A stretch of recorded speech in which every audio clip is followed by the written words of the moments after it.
So we start the session with this idea that Aristotle gave this concept, and so successful was this concept in explaining whatever question came to the minds of people at that time, or in the 1500 or so years after that.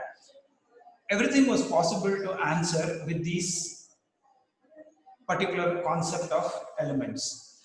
The reason, of course, as you might have discovered in your study of chemistry, is that lack of experimentation. So lack of evidence of the contrary. And this points us to an important aspect of the way the Greeks did science. Okay, so the Greeks did science mainly by debating. Okay, and when I say that my what I am saying is also debatable, you can say that there were Greek scientists, Greek natural philosophers who actually conducted experiments, did tasks and so on. But the primary way by which the Greeks built their philosophy is through debating. Okay, and as you can imagine, when it comes to debating, it is the one who has the most powerful argument, or the one who has the argument that others are not able to refute. Okay, the refutation, the lack of refutation can occur for a variety of reasons. The others may not be clever enough to think about the right arguments. That is possible. The They must be others, convinced. yeah, or in other words, they may be completely convinced. So they may say that, okay, I have some questions. Aristotle is such a great person. Who am I to doubt what Aristotle is saying? Okay, so authority is one very important thing that comes into play when you talk in terms of debating. You can't actually have a proper scientific debate when people hold on to authority. Okay, so if I ask you, is gravity a fact? You say, yeah, it is. So I say, what is your proof? You say, because Newton said so. In science, in scientific um, use, You have to prove. yes, you have to prove. Using authority is not permitted, or otherwise you should be ready to Empirical question the evidence. authority also. You should say, okay, then how did Newton know of the existence of gravity, etc., etc. But Sure. unfortunately for the Greeks, just hold your question for a moment longer, then I'll take it. But unfortunately for the Greeks, in some key areas, the whole question of a concept was settled almost exclusively by debating about it. If Aristotle could provide a good reasoning, verbally argued reasoning, of course pointing to natural things also, then his concept would hold water.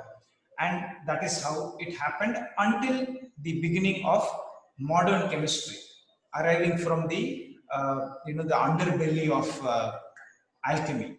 Yes, your questions. Somebody wanted to ask a question. Please ask. Yeah, sure. Volume, please. Yeah, sure. Yeah. Yeah, sure. So, like, I think it's always been like this, that some things that you can't explain, that you say that that guy said, so I believe it. But the things you explain, you tend to debate on it, right? Yeah. So, yeah, it is better than just saying that I believe it because the other person believes it. Definitely, it's a big step forward from there, where you say that, okay, I'm going to give some theory and we can debate about it. All of us can sit down and we can talk about it, and then we will see where it goes. It's definitely a great improvement from something like what Plato said. The astronomers at that point of time, they just put the responsibility on Plato to get rid of some problem that they were facing. Probably from young astronomers who were coming up with more and more evidence, about the fact that the Earth is not at the center of the universe. Then they used the authority, and it became such a big problem. We could have, almost zero progress in Western philosophical thinking in terms of sciences for 1,500 years because of that. I mean, that was an extreme scenario, but it's not always so. Okay, so to move on, if there are no other questions about this. Sir, I have one. Yeah, So, in the starting, you Galileo proved Aristotle wrong. we haven't come to that yet, but yes. So, did Galileo put any theory of elements on his own? Galileo's work on that I am not aware of. The nearest person who did something of that sort was a man you must have heard of, Paracelsus. Yeah, sir. Vinayak sir told us. So He had a you can look up the story of Paracelsus for that. Okay, it started with Paracelsus, and then there were, of course, several characters, including Boyle, Humphrey Davy, Dmitri Mendeleev. Mendeleev was one of Dmitri Mendeleev. the final characters. Humphrey Davy, Yeah. I mean, Dalton, Henrik Brandt. a lot of people. Henrik Brandt, Henrik Yeah, Brandt, phosphorus. Henrik Brandt was just a bit of a joker in the scene, who did some sick work, but it couldn't kind of make anything out of it. Henrik Brandt after Law of Octaves guy. huh? I forgot his name. The Law of Octaves guy was also there. Wolfgang Dobenoy. Yeah. John Newland. Sorry, Dobenier. No, Dobenier was another one. Anyway, there are a lot of people, but that's going into chemistry. Let's stick to physics. Oh yeah, Wolfgang Doberan. See, so in terms of the Greek idea, what we are interested in is that in terms of motion, okay, so there was a big question about how motion occurred.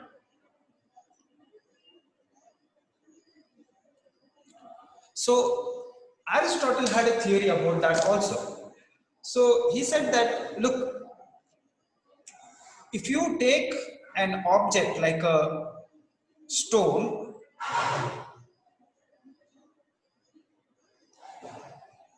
then the stone would not move unless somebody pushed it.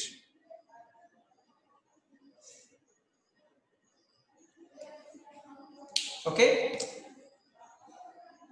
But if nobody pushed the stone, then that stone will remain in the place for as long as anybody can observe. Okay? So the first idea was that there has to be somebody who moves objects in order for the objects to move. Okay? You can see that this is very rational, it is very logical, and there can be not much of a debate about it. You follow what I'm saying? But Yeah. so, but what if it was kept on a slope, like very steep slope? Inclined plane. Yeah, so Gravity was pushing it. yes, so if it is kept on a slope, then the reason why it will, I explained it to you last class. If I roll the stone off a slope, right, then obviously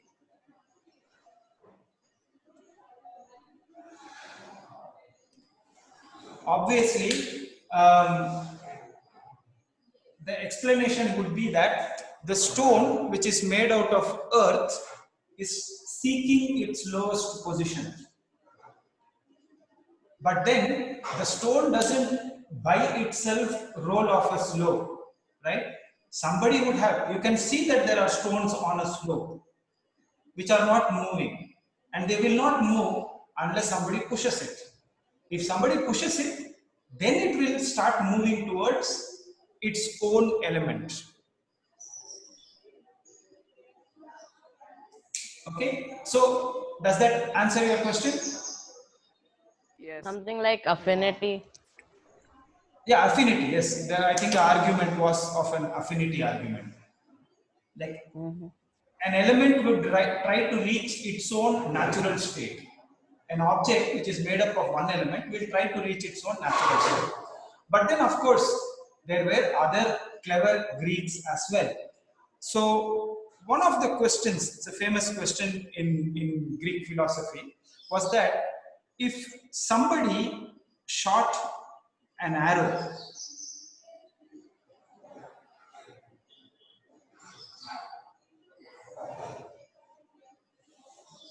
okay, then for as long as the bow's strings are pulled, the string pushes the arrow till it leaves the bow. But we can also see that the arrow can travel from one place to another, right?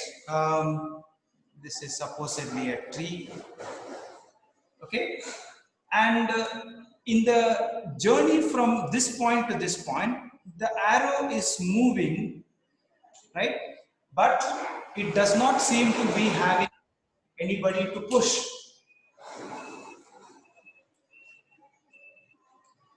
Okay, so Sir, is it seeking the ground?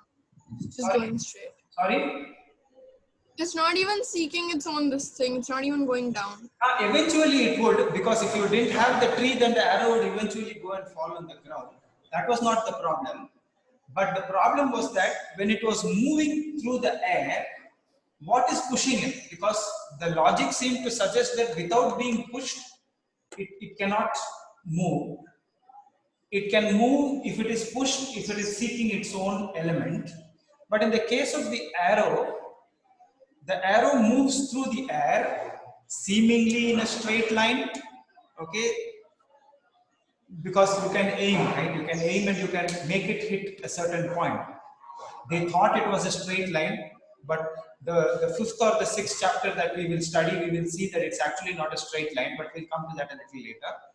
The arrow seemed to go in a straight line and hit the tree or fall to the ground. Now, the question that challenged Aristotle was, how does it move through the air with nobody pushing it?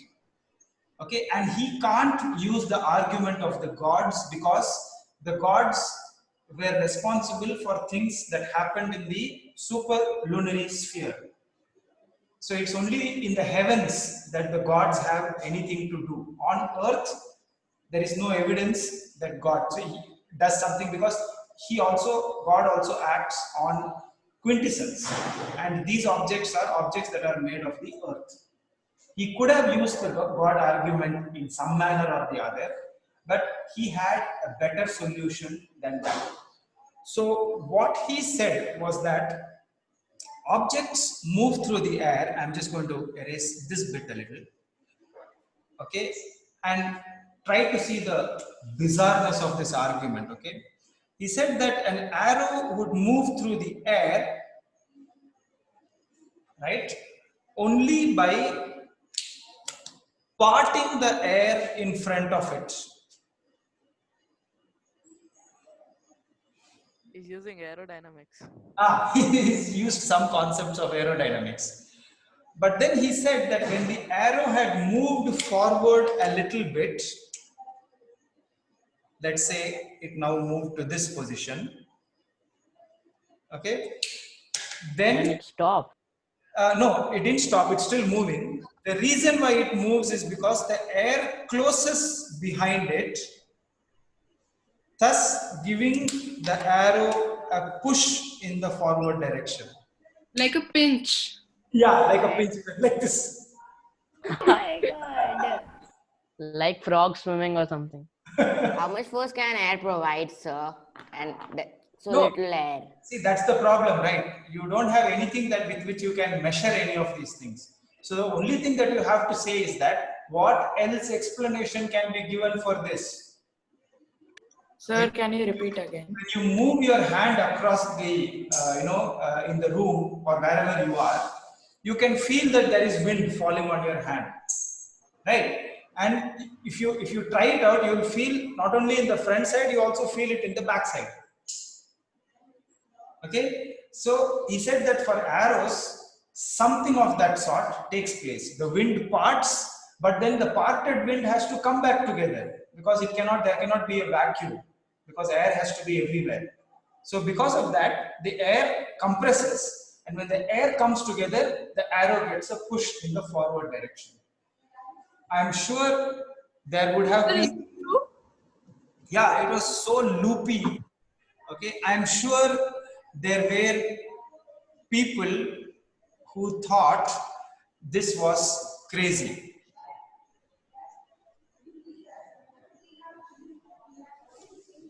But against Sir, question. against the authority of somebody like Aristotle, they could not make any dent in the arguments, because one of the things that can be asked is that if you criticize this method and people who are not well informed may use that logic, they may say, if you criticize the method, then you give us a better way in which you can explain it. But I'd like to tell you people as students in a democracy that there is no reason why you have to give an argument which proves something false only if you have another good theory to replace it. You can always say, I don't know what's the answer to that, but I don't think that is right for A, B, and C reason.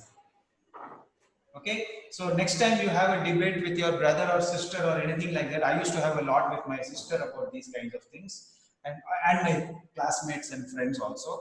I said, if you are criticizing this so much, why don't you tell us what to do? Why don't you tell us a better way to do this? And I would say, I don't have to tell you a better way. Of course, I mean, when you're arguing with friends and so on, you tend to shut up and like, okay, say, all right, fine, let's think about it differently. But a little bit later, you realize that you are keeping quiet on important matters simply because you have bought into the idea that you should criticize only if you have a better solution.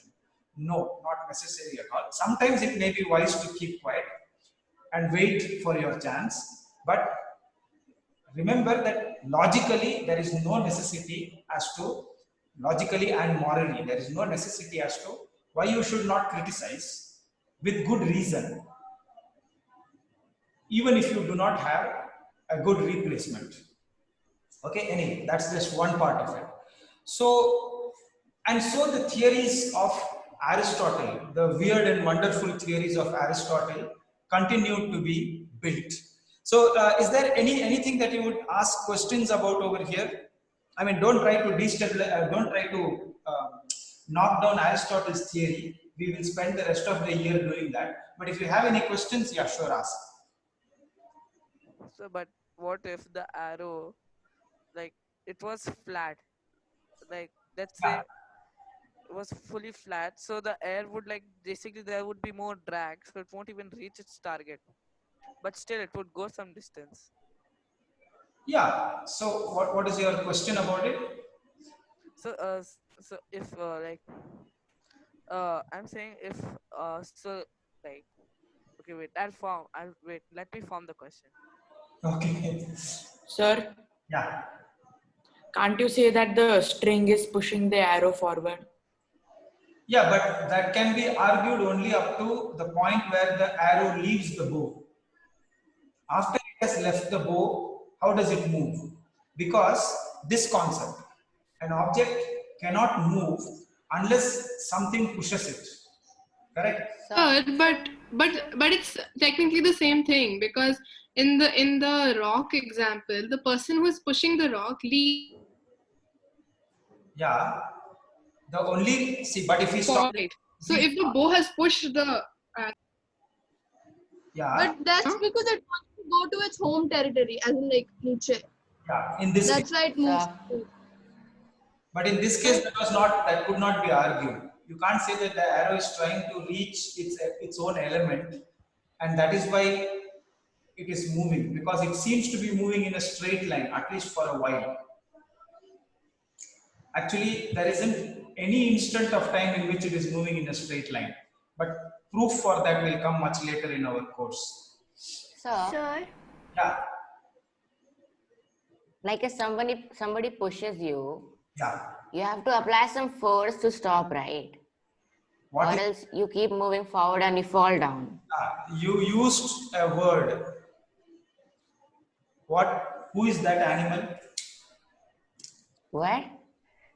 You used a word which we have never used before. Every other word that is there over here we have used before, or we have defined it in a certain way. What is this new animal over here? Oh, I thought you were calling Ishan an animal. Something you apply, like with your legs, you're applying some force. So when you do that, the Greeks did not use the word force, push or a pull, I suppose. But you see, once the arrow has left the bow, what is providing the push or the pull? That was the question. The stretching of the bow, right? Yeah, but Nothing is providing the push or the pull. yeah, the arrow has left the bow. How can it provide a push or a pull? But nothing is stopping it also.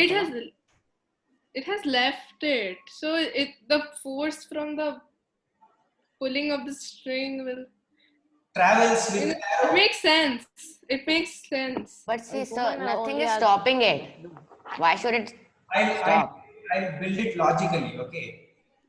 When he pushes, it moves. When he stops pushing, it stops moving.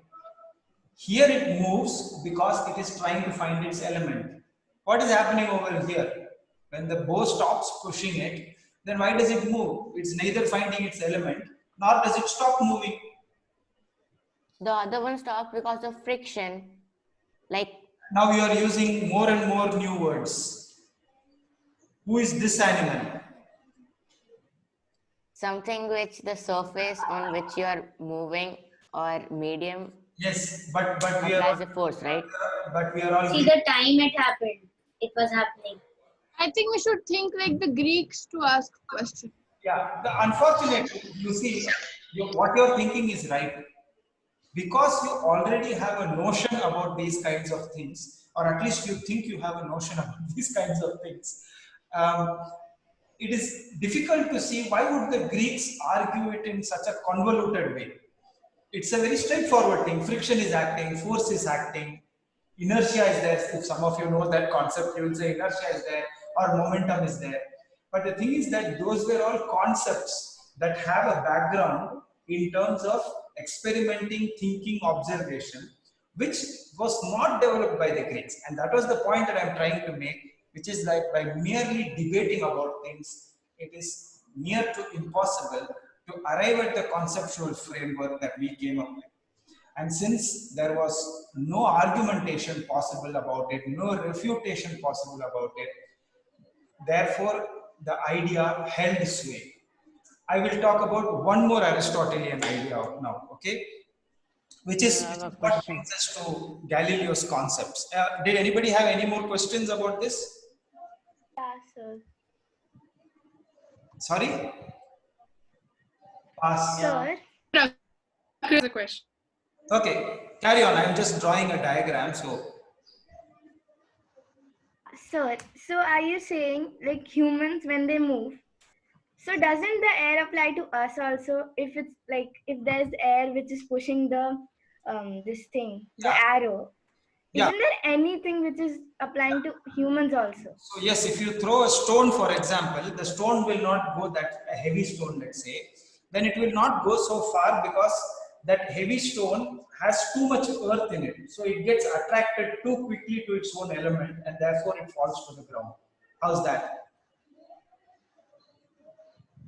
Basically, humans are also like that. We have way too much of earth. Way too much earth. See, you can almost convince yourself, you know, when I teach this in class 6, as I did a few years back, children used to say that, yeah, of course it is like that. There were very few who could say that, who could still, after a short term, who could still hold on to their arguments of, force and inertia and these kinds of things. They would naturally come to this. It's very easy to say, why is it that humanity got caught up in this idea? Because it's a very convincing idea.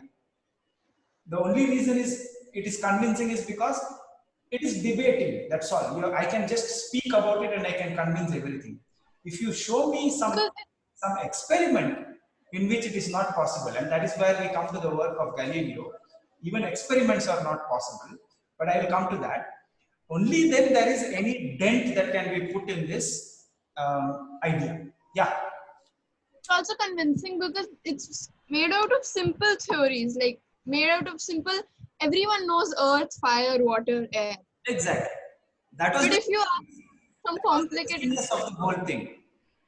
Okay, so one of the interesting things about, I guess you understood where I'm going to, is that Yeah. um, this is again seemingly an experiment that actually proved the Aristotelian idea about elements. Okay, so you take a pebble or a stone and you take a feather, right, and you drop these two objects. So which object will hit the ground first? The pebble or stone. Above. Pebble or the stone, and the feather would come down later. So the pebble will hit the ground and maybe the feather is like floating somewhere over here. So you never know the line. Huh? You never know the way it's traveling. Yeah, exactly. So this is going to sway back and forth and all that. So this is going to do all sorts of, and eventually, Sir, but in space, eventually land on the ground. Yeah. on the moon, they tried the same thing and they both land together. Who? Oh, no, they went to the moon at this time. Don't have much drag there, air drag. Which Greek philosopher landed on the moon? No, but like Aristotle. people like they went to Vashisht. the Yeah. moon. So let's hold some order. If there are more than a few. Sir, I have a question. Yeah, but I would like to give some opportunity for different people to speak. So I'm just looking at like how many people would like to speak right now. And we have Kailash, Ishan, and Shiv. you should check the participants box. Maybe some people have raised. Hey, don't speak in the middle. Vashisht and Hia. So, okay, so we'll start with Vashisht because I don't think Vashisht had a chance to speak. Hia, have you spoken yet? Hia? No. Oh, okay, so Vashisht, Hia, I heard Kailash and Ishan a couple of times. I don't know about Shiv. You had a chance to ask something so far? Okay, so Vashisht, Hia, Shiv, then Ishan and then Kailash. Okay, shoot. Remember that order. Don't expect me to remember it. Is it clear? Vashisht, Hia, Shiv, Ishan, then Kailash. Remember the person before you. Vashisht doesn't have to remember, but everybody else has to remember. And just speak after you're done. Yeah, go ahead.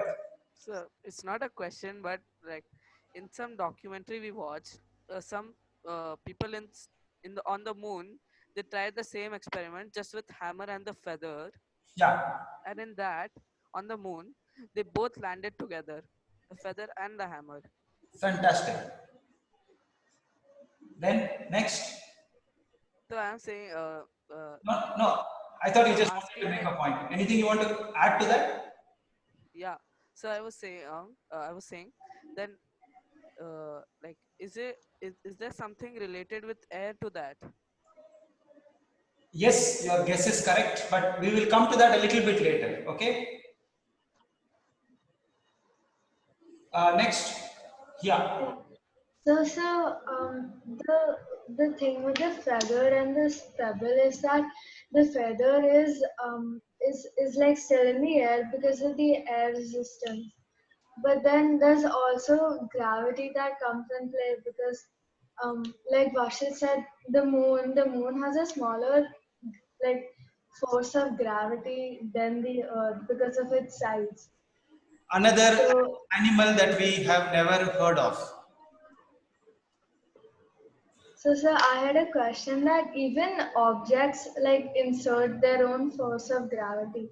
So, I wanted to know that if that mattered in like an object falling down. You people are going too far ahead. You know a lot of things, but you don't know why they exist. So you're talking about animals that we have never heard of. Force, gravity, inertia, friction. भाई ये सब क्या है? They are just words that you have learned to say are the reason why things happen. But what is that underlying the whole thing? Right? that may take a little bit of time. Maybe you know, I'm not saying that, maybe you know, but it's going to take time for us to explain all those things. But see the beauty of the Greek logic. Such a simple thing anybody can observe. Next. Yeah, sir. So like I was talking about this sloping rock diagram, this on the right side. Yes, yeah, that one. So like the proof for that was like it was going like to its element, so it was getting attracted to it. Okay. So like if there's a slope and like it's a dead end, and after the slope there's water, this stone will fall in the water, although like it's not a part of the. So how can you define that? What is below water? Oh, They thought of everything, man. Next. Yeah. hey, one So, more, one more. Ishan. okay. Fine, Shiv. Quickly. So one more thing. Can I ask one more thing? Go ahead, Shiv. Yeah. Yeah. So like in this thing too, in the arrow thing, can't you tell like it's going to its like element? Because when you drop the arrow, like it goes to the ground. The ground, the earth is made up of Arrows? wood and the air. Correct. Yeah. Arrows were made of wood, feather, and metal. So yeah, they will go down to the earth. Yeah, that's Yeah. Yeah. So the first one is like if you boil water, it magically converts from water into air, Yeah. right? So then Yes. couldn't they have thought that everything is like you can turn everything into something else? Like you Yes. have And that is the reason why we got into the whole idea of alchemy. You can turn one element into another element. Where does that idea come from? It comes from alchemy. Sorry, it comes from this Greek conception of elements. yeah. And I have a really good argument why the Greek thing doesn't work. Okay. So suppose you have two pebbles. Yeah. One is like double the volume and then the other. So according to the Greeks, the bigger one should fall first, right? Yes. So suppose you just split, you take. I haven't made that argument, yes, but anyway, you brought it to that. Yeah. So suppose you split the bigger one into two equal parts, which will be equal to the smaller one, right? Yeah. So then you keep both of them close, and then you make them fall. So they're going to fall at the same time. Yeah. So that the Greek thing doesn't work there. But you broke it into two equal parts, no? Okay, and I have a suggestion for you. You try doing this experiment. You try taking a smaller object and you take a much heavier object and you try dropping it and come to some conclusive ideas about it. Tell us what you observed the next class. Okay? Fine. Yeah. You will find something interesting. Anyway, so we are almost at the end of time. I want to develop this concept further in the next class, which is that the Greek idea. So obviously somebody must have asked this as a question. Okay, not obviously. Let's say somebody asked this question to the Aristotelian philosophers. Like when we take two different objects and we drop them, two objects fall at different rates to the ground. Now, the Aristotelian explanation would have been simple. They would have said that the stone or the pebble is made entirely of earth. So the earth attracts it quickly, whereas the feather, which perhaps contains some components of air, some proportion of air in it, takes more time to come to the ground. And therefore, what Ishan was saying next was that, okay, but if I take a much larger stone and I drop it, then wouldn't it be that this larger stone would therefore, okay, I need a bigger hand, but this larger stone, would it therefore, because it contains more earth and therefore will be attracted more, won't it come to the ground faster. Now, unfortunately, like I suggested to Ishan, when you perform the experiment, and you should try this out and see, but you should be clear about what you're experimenting about. You take a smaller object, larger object, drop them simultaneously to the ground, and try to figure out something from that. Okay, why is it that the Greek theory about falling objects not hold true? And this idea was, okay, then maybe I have to just change this a little bit. Okay, the larger object will hit the ground first, then the smaller object, and then the feather. So this was the concept that the Greeks had, and through the Middle Ages, through the development of Christianity, through Christianity's adoption of these the Greek philosophical thoughts, it got all embroiled into religion, and this was the science that was being taught in universities and so on at that point of time. Now, Galileo, being an observant person, apparently commented that this is not likely true, that objects which are heavier but made of the same material do not fall faster than objects which are smaller and made of the same material. And that is where the next famous experiment of his comes into the picture, which all of you must have heard of, the famous experiment, well, it didn't lean that much, the famous experiment with the Leaning Tower of Pisa. But there are some historical inaccuracies about the Leaning Tower of Pisa experiment. What the experiment was, how it was performed, and what did it prove or disprove, we will see in the next class. Okay, so we stop. Sure.